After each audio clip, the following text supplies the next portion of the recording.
Hello, and welcome to the Open Book. So, I have a story that I wanted to share with you all that I felt needed more awareness surrounding a Dallas couple. Now, Prime Perkins was born in April of 2024, but he only lived 24 hours before he took his last breath, leaving his parents to grieve a devastating loss. However, what's more heartbreaking is what they claim happened to their newborn before his death. And it was enough to warrant legal action. Now, pictured here is Daryl Perkins and his wife, Emerald Perkins, and they filed a lawsuit recently against Methodist Dallas Medical Center and OBGYN Teresa Patton for their alleged role in their one-day-old son's death, which is not the baby pictured here. I will tell you all later who this is that they're holding. The suit says that Emerald had a flawless pregnancy up until experiencing complications at birth. Now, her labor seemed to pause hours following her water breaking, which resulted in medical staff resorting to measures to get the ball rolling. And that can be a very scary time during when you're giving birth, because I even kind of had some situations taking place, especially with my son's birth. And so, yes, I know that can be a very critical time. Now, the lawsuit alleges that Dr. Patton used a widely criticized vacuum device that attaches a suction cup to the baby's head to help pull the infant out of the birth canal as the mother pushes. Now, y'all, we have heard of other stories similar to this happening. The suit claims that Patton used the device 4 times, but to no avail, leading to an ultimate C-section delivery. And I'm just wondering also, how come that wasn't the first recourse in this situation? However, baby Prime, was immediately taken to intensive care and appeared to be deteriorating.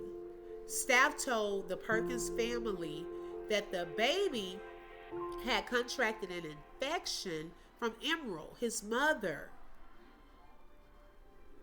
Also, in this lawsuit, it says that Mr. Perkins told the Dallas Morning News he remembered the moment his wife was wheeled to the NICU to see her son for the last time, just 1 day after he was born, saying the sound of her wail was ingrained in his mind.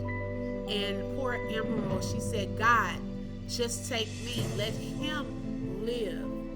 Now, following Prime's death, the suit says the Perkins decided, now this was smart, to get an independent autopsy to be sure that the infection was the cause of his passing. However, American forensics returned with results showing the infant suffered brain hemorrhages as a result of childbirth complications by way of a failed vacuum-assisted delivery. Oh my goodness. By last month, the Perkins family lawyered up and decided to take legal action for their pain and suffering. The report says there hasn't been any official response to the lawsuit. However, Dr. Patton told the Morning News vaguely where she stood on the allegations. She stated, "I will simply say that I am committed to providing the highest quality medical care possible to my patients." She wrote that in an email to the Dallas Morning News. Now, according to social media, the Perkins have been blessed with now a beautiful baby girl since this incident, and that is the baby that Emerald is holding in this picture. They also launched a GoFundMe last year asking for $10,000 in donations from their community, friends, and kind hearted strangers. Any donation, no matter how small, would be greatly appreciated. And their GoFundMe has now garnered just over $7,700. So let's please keep this family lifted in our prayers. I know that this is a hard situation.